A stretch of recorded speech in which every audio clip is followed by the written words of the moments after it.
So hi! Welcome back to my YouTube channel, and for today's tutorial, ituturo ko sa inyo kung paano nga ba mag-order receive sa Shopee app. But first, kindly subscribe to my channel and don't forget to hit the subscribe button and the bell to notify you for my new updates. And if you want to learn more, just keep on watching and let's start! So ayan, for today's video, gagamit lang tayo ng Shopee application. So ayan, i-open ko na yung aking Shopee app.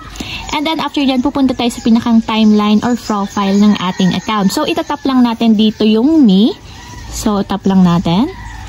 And then pagka-tap dito sa ating profile, hanapin nyo lang dito yung to receive.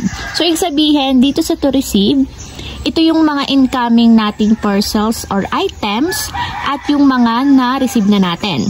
So kung na-receive nyo na yung mga items, ibig sabihin, lalabas dito is order received and naka-enable na yung button na yan. So kung hindi pa na-delivered, ibig sabihin, hindi pa active or hindi nyo pa pwedeng pindutin yung order receive hanggat hindi pa na-i-deliver yan sa inyo. So bakit nga ba tayo nag-order receive? So ibig sabihin yan, kapag nag-order receive tayo, nakuha natin or maayos na nakarating sa atin yung item, patunay na yan ay para kay seller. So kapag hindi tayo nag-order receive within 3 days, automatic mapupunta kay seller yung bayad natin. So much better na mag-order receive tayo para hindi din naaabala sa seller na ma-process yung payment sa kanya.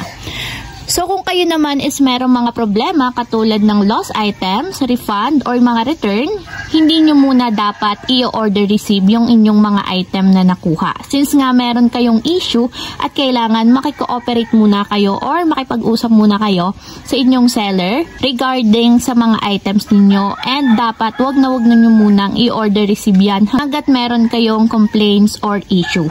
Pero kung okay naman yung item at maayos na nakarating at satisfied kayo, hindi na natin i-click yung order receive.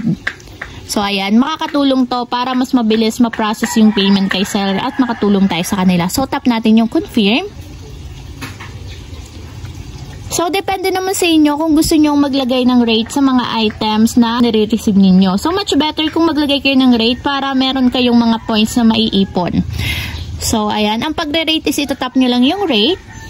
And then dito ilalagay nyo na kung anong points or ratings ang ibibigay nyo sa ating seller, sa product at sa delivery speed.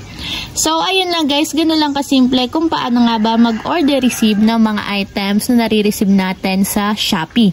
So if you have a question, kindly comment down below and don't forget to hit the subscribe button and the bell to notify you for my new updates. And thank you for watching! Living life, every day, late at night, not okay.